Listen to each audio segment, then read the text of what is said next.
Hello, and welcome back to Over My Dead Pod. My name's Holly Spear. This is Kate Carter. And I'm Kylie Colwell. And today I'm going to be giving you an episode, and I think it is one that Kate and Kylie don't know again.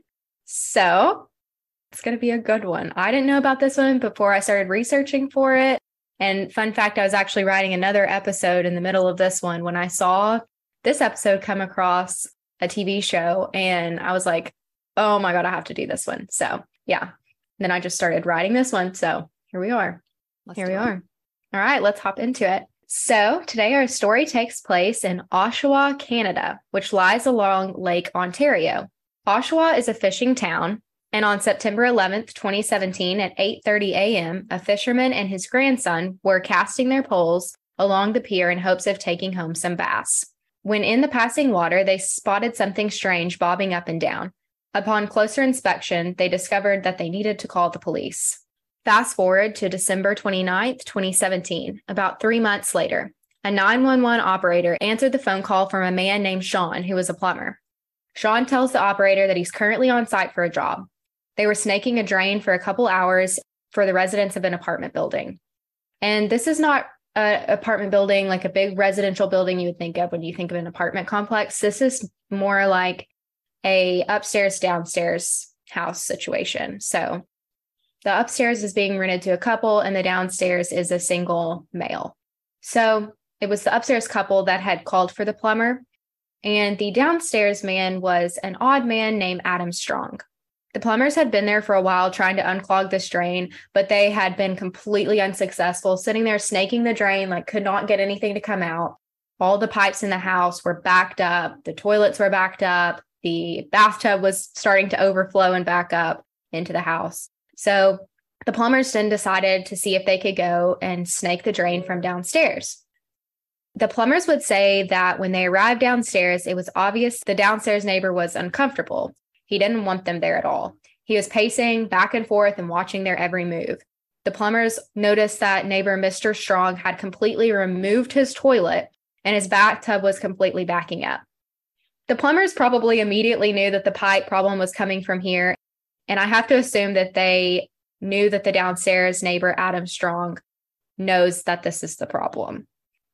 So the plumbers are attempting to snake this drain forever, but they cannot get anything to come out. But by the time they go downstairs, they begin pulling up mounds and mounds of matter. They immediately stopped, walked outside, and made a quick little phone call to the Oshawa Police Department. The plumbers told the 911 operator that they were trying to unsnake a drain and were pulling out mounds of 10 to 15 pounds of matter, of what Sean the plumber would describe as, quote, looks like flesh type stuff, meat. I don't really know. We don't know what it is. Within a few minutes, the police arrived to meet the couple that called the plumbers. The residents tell the police that a couple days before there had been a clogged drain, but that the downstairs neighbor didn't want to bother calling a plumber and that he would just fix it himself.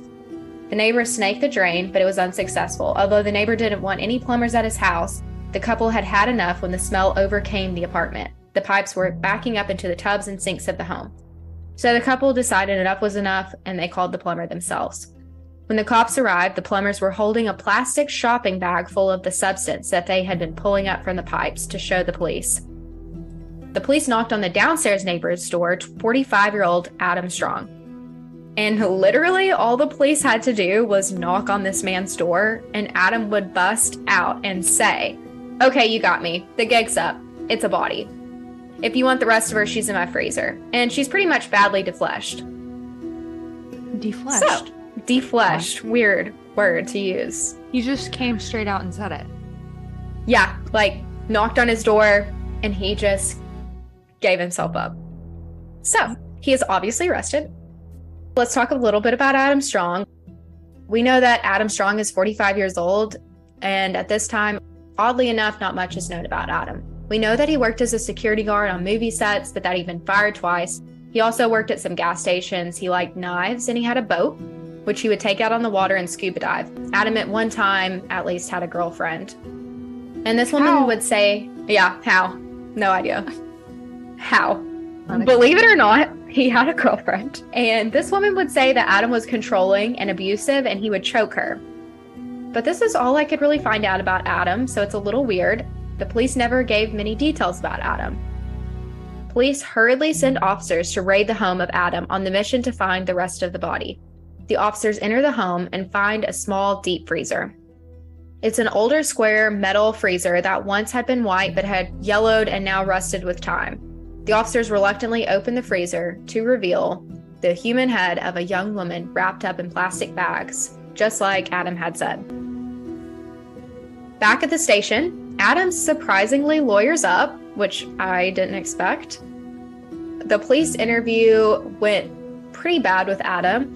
After he speaks with his lawyers, he declines to answer any questions that police have about the case. Police that interview Adam would say that he was unlike anyone else that they had ever met. Adam wouldn't talk about the case, but he made a couple of nonchalant, annoying comments and questions just to show like how much he didn't care. Police would be like asking him about something about the crime, and he would just blurt out like random things like, "I heard these things can take forever. Is that true?" Or he would point to a box of tissues on the table and be like, "What are those for? Are those for me?" And the police would be like, "No, like, why do you ask?" And he would just be like, "Oh, just wondering." Like, he would just say nonchalant, like, stupid things. Police realize that this interrogation is going nowhere, and so they shut it down. Let's backtrack a little bit to the torso that was found in the lake. Rory Hache was a teenager when she went missing. Her mother and father had separated when Rory was a teen. And it was about this same time that Rory started having more and more time on her hands. Rory's mother, like so many other single mothers, was forced to return to work after the divorce to support herself and her daughter. Rory's mother had to work every day, 10 to 12-hour days, and this left Rory to make a lot of decisions on her own at a very young age, at the age of about 13 or 14 years old.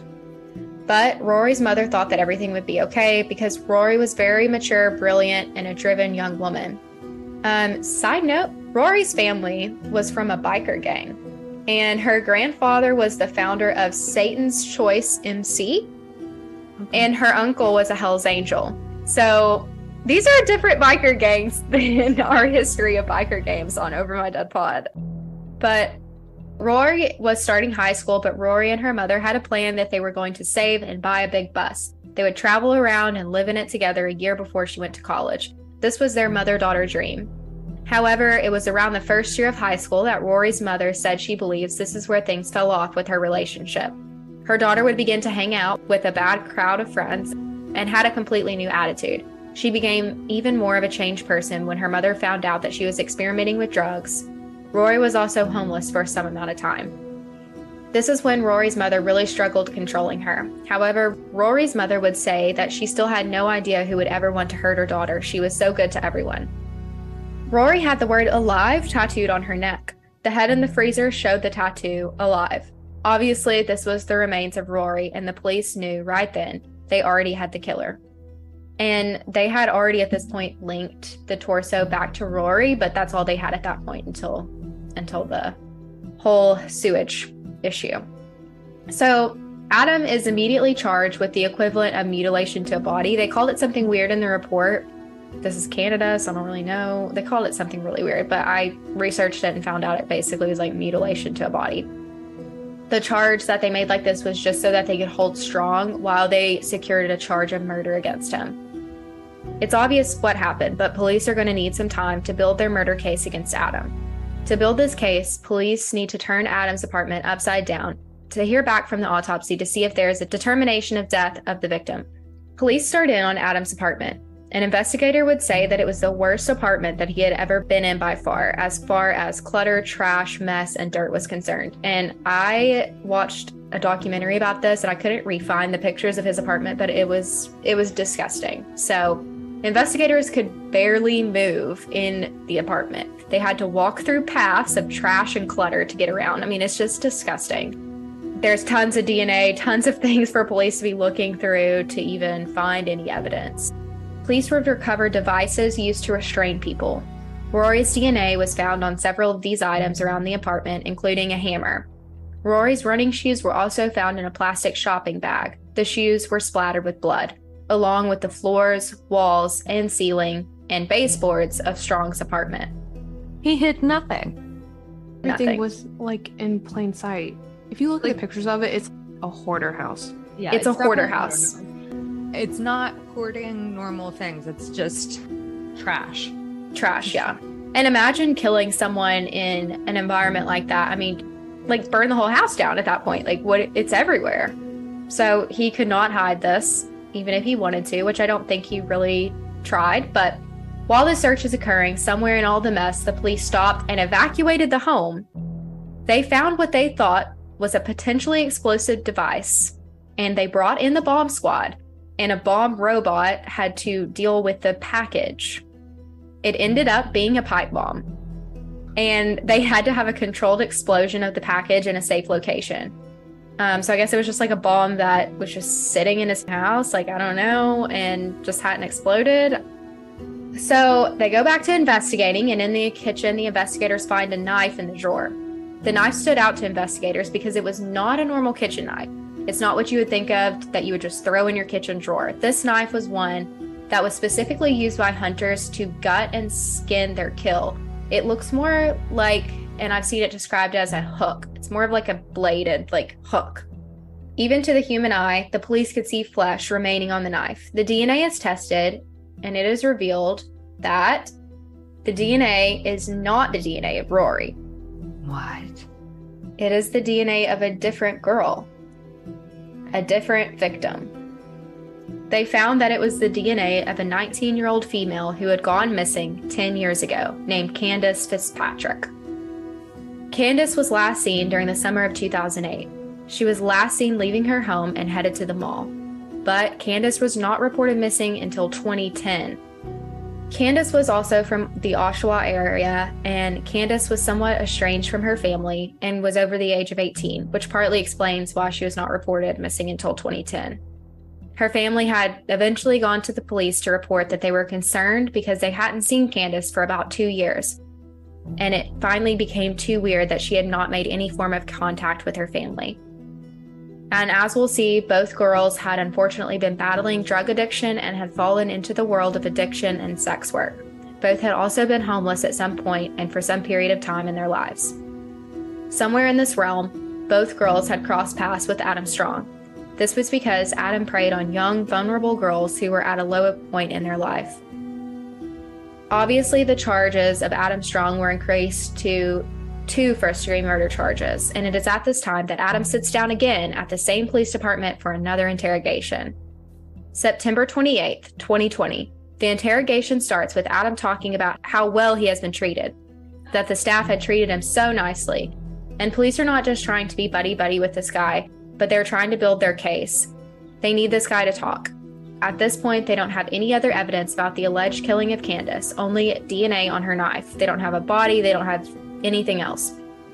Adam said that he hadn't eaten, so the investigator went back and got him food. The investigator and Adam sit down and share a meal together. Wendy's, to be exact, and Adam is disappointed that he didn't get fries with his food, even though he told the cops that he wanted a combo. He's weird. He's disgusting. I can't. Yeah. Then just starts talking about how he killed a girl. He's just no remorse. The creepiest part is just how nonchalant about everything. He didn't care. Zero cares. Just for the fries. That's the only thing he cared about. Zero. Yeah.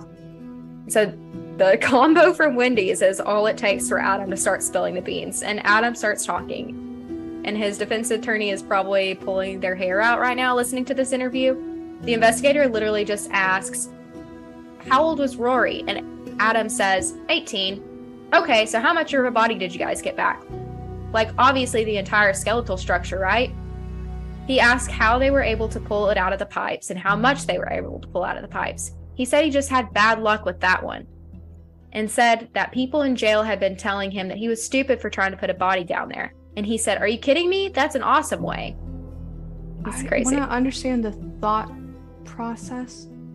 Because it's not like a garbage disposal in your bathtub drains. I don't know. I know.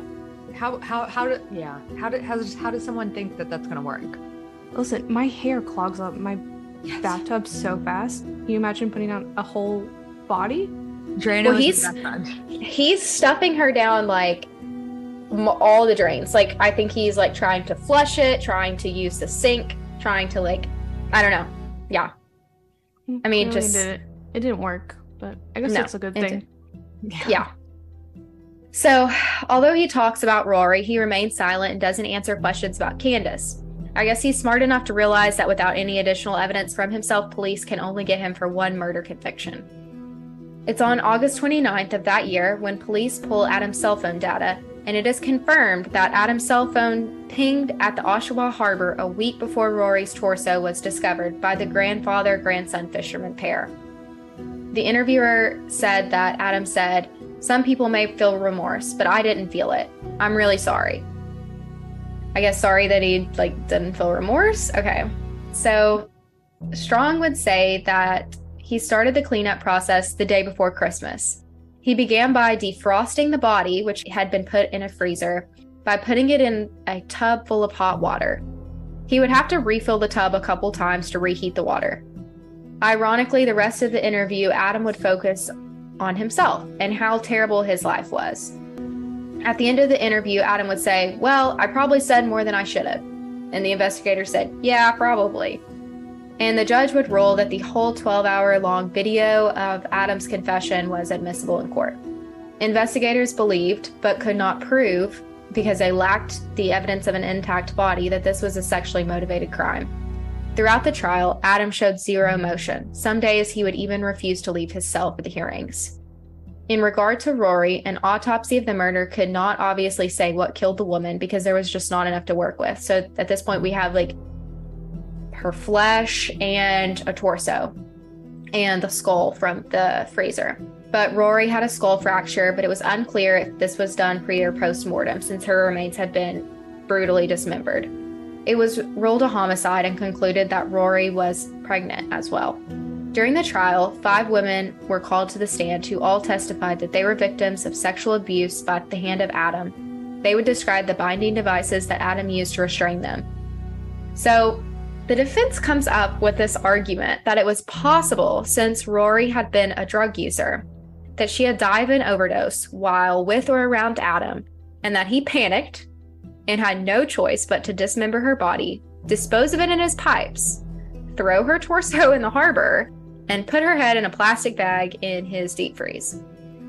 They had no other option. They had to think of some story. Oh, yeah. There's no way. Yeah. They tried. They did their best. They tried. This argument was unsuccessful, it goes without saying. But on March 16th, 2021, the jury returned the verdict of guilty, and Adam was convicted of first-degree murder for Rory in the manslaughter of Candace. He was sentenced to life in prison without parole. Now, he only received manslaughter for what I believe was the murder of Candace Fitzpatrick because there was just not enough evidence. The only thing that we had by the time of the trial was DNA of a missing person. This was just not enough 10 years later to prove beyond a reasonable doubt that 1, Candace was dead, and 2, Adam Strong had killed her. Adam would not budge giving up the body of Candace Fitzpatrick. We can only speculate that Candace met the same fate of Rory, since her DNA in the form of blood and flesh was found on the knife in Adam's home. However, in court, Strong acknowledged that it was proved he dismembered the woman, Rory, but argued that the prosecution failed to prove that he had killed Candace. Family and loved ones of Candace feared that Strong couldn't tell the police where to find the body of Candace, fearing that the disposal of Candace's body could have been a similar but successful attempt of the failed attempt to discard Rory's bodies down the pipes of his home. Bill Fitzpatrick, the father of the first victim, Candace, gave a victim impact statement stating that he scoured the streets and cities after his daughter went missing. He was devastated when the police told him 10 years later that they had found her DNA in Strong's home, and police believed that she was dead. Rory's mother said that if she could ask her daughter's killer anything, it would be, "Where is the rest of my daughter's body, and why did you do this?" Let's not forget that Rory was the granddaughter of this Hell's Angel, Satan's Choice motorcycle gang. So I'm sure there's some of those in prison with Adam, and I really hope that they're spending good quality time together. So Wow. yeah. I hope that he's getting to hang out with those people. But it is on July 2021, the Oshawa Homicide Unit received information from Strong about the whereabouts of Candace's body. Police conducted more interviews with Strong, and he ended up leading police to remains. On November 4th, Strong led the police to a small clearing by a tree line behind a street in Oshawa. and human remains were discovered. The remains were determined to be the remains of missing Candace Fitzpatrick.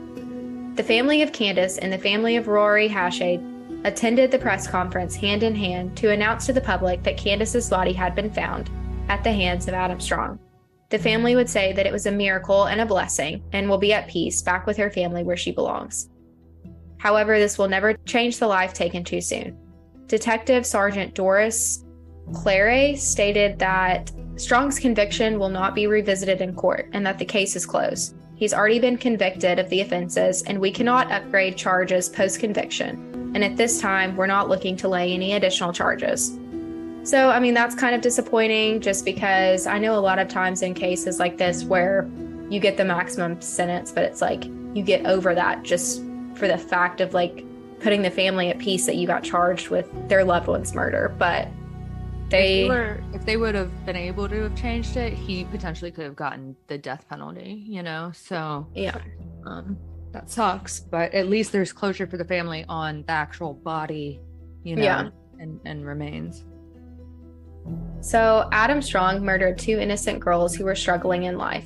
He only likely crossed the paths with them because he preyed on vulnerable young girls. It was at their lowest point that they interacted with the already low Adam Strong. But these girls were loved by their families, and by all accounts, they were intelligent, strong-willed, and kind people.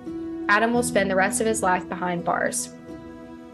That is the story of Adam Strong. Now, I also read a few theories that because of the difference between Rory and Candace was like 12 years, and the fact that he had said when he was talking about the dismemberment and like how he disposed of Rory, he would say, oh, this one was just unlucky.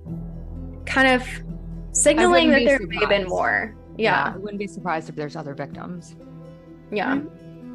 I watched, I think it was like a Dateline or an A&E like YouTube video on Rory, and him running into Rory was just like happenstance, completely random. I don't know about Candace. Mm-hmm. So maybe that's what he means by unlucky? Yeah, it could be.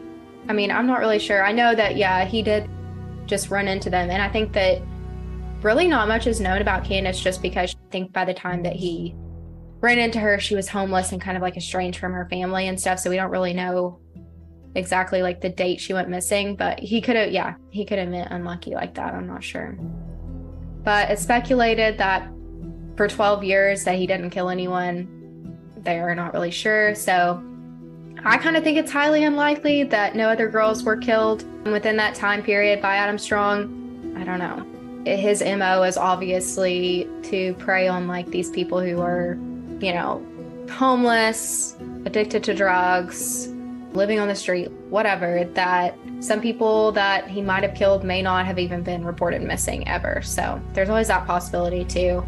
Oshawa police see this as a possibility, as they have said that if anyone knows or has heard of anyone missing in the Oshawa area to come forward and report them missing. And this was like not even that long ago. I mean, I think this was like in 2022. So they're still looking. For now, he will be held behind bars for the rest of his life. You would think because he's such a blabbermouth and he already has life in prison. I looked it up. Canada does not have the death penalty. Why wouldn't he just talk now? He probably will at some point. He just went to prison last year or 2 years ago. Yeah. If there is any other victims in the future that we find out about, he'll be the one that says it. I mean, he stayed really quiet about Candace, probably because he had an attorney at that point, but it didn't take him long after he got in prison to start talking, yeah, about where her body was. So what a good story, Holly. I had never heard of that one. That was really good. Very sad. It's so weird because like all the sources I tried to find for this, there was just really not that much information about it, but I just thought it was a crazy case. Like I could not believe I'd never heard of it. But yeah, you can actually watch his whole interrogation on YouTube. That's how I found out about it. He doesn't look like he's going to fare well in prison, and I hope that's the case for him.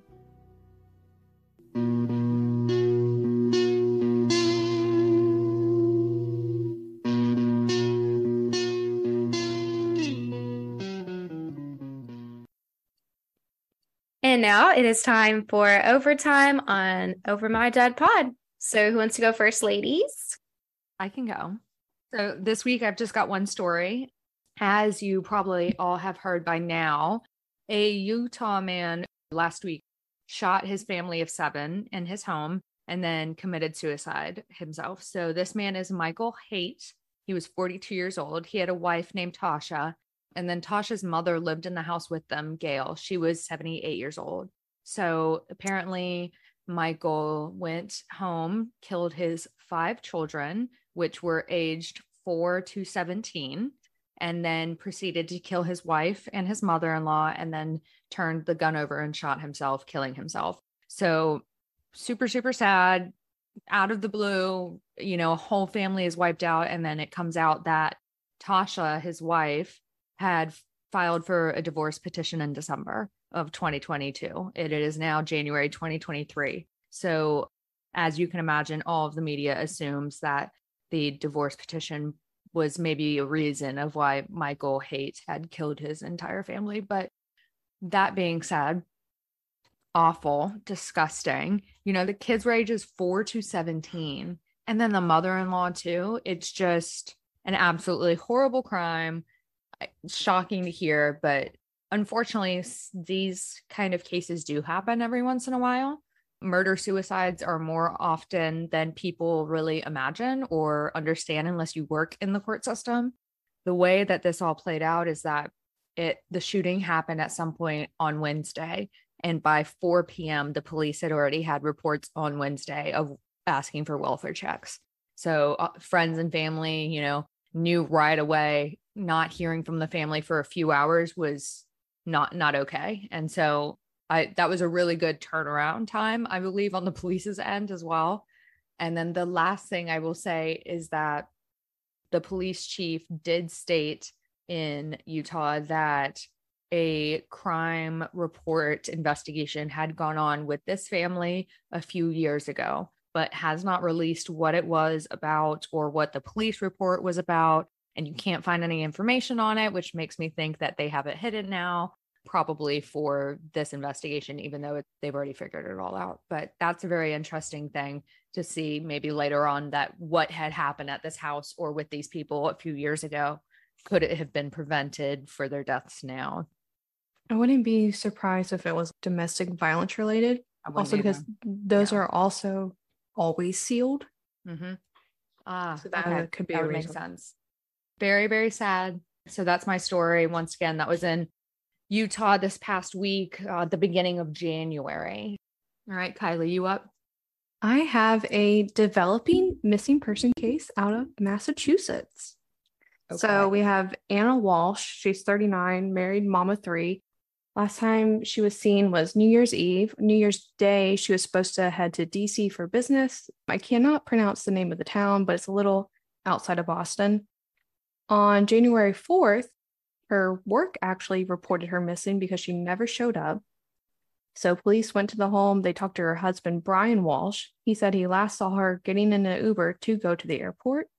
There's no record of her getting an Uber, showing up at the airport, or showing up in DC, and her phone records show that her phone was at their family house up until January 2nd.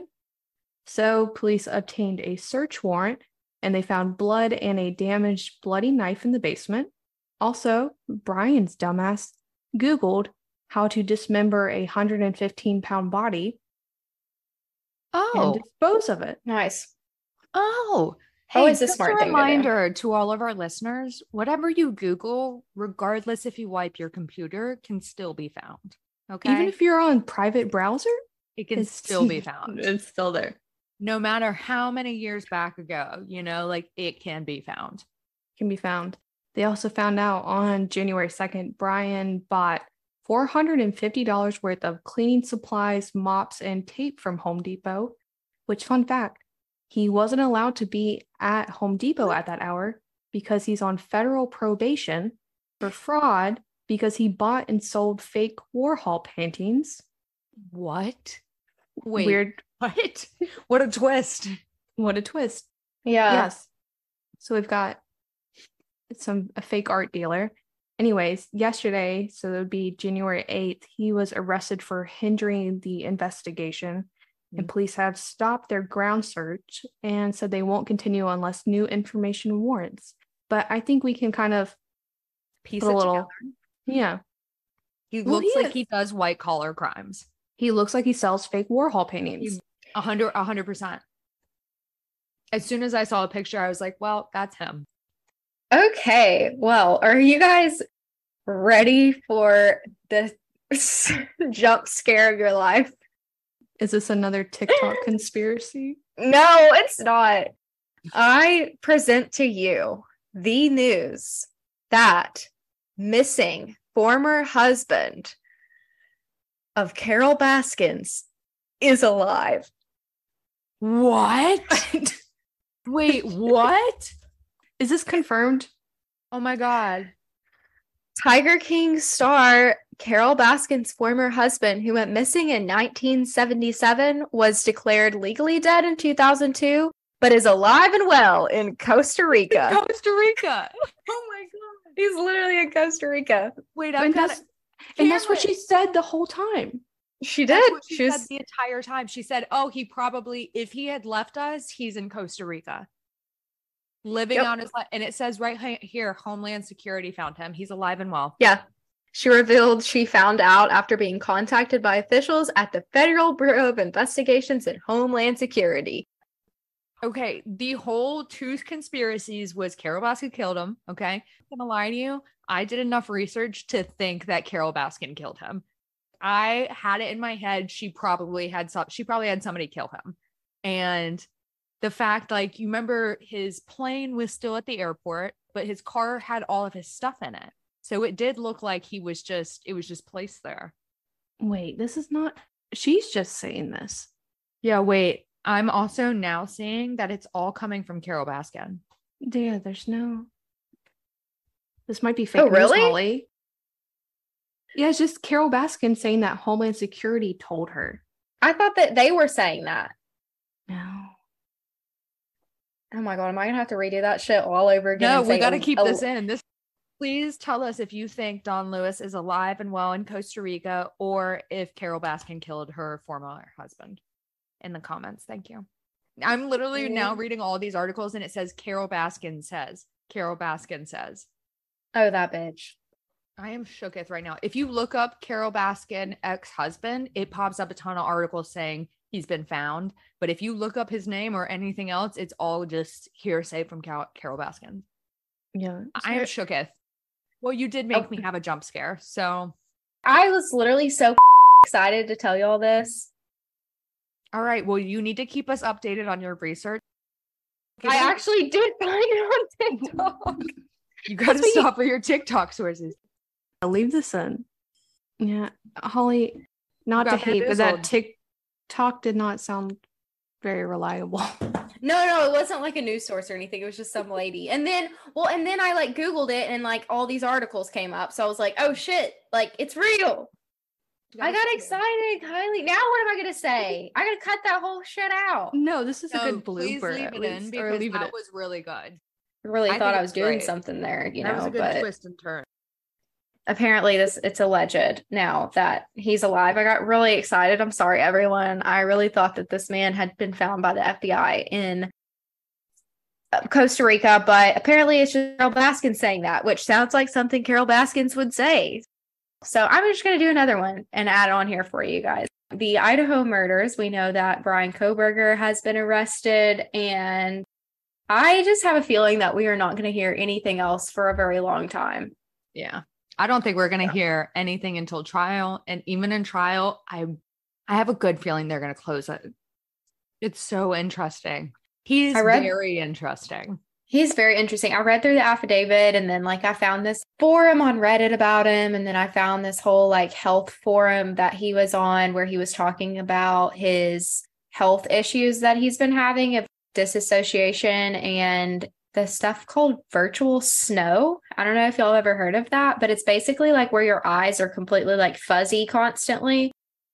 But it is really his profile posting on it, but it's like from 2011 when he was young. And anyway, but With that, this is Over My Dead Pod, and we will see you next time where Kate will tell you a riveting story. I am Holly Spear. This is Kate Carter. And I'm Kylie Colwell. Bye. Bye. Bye.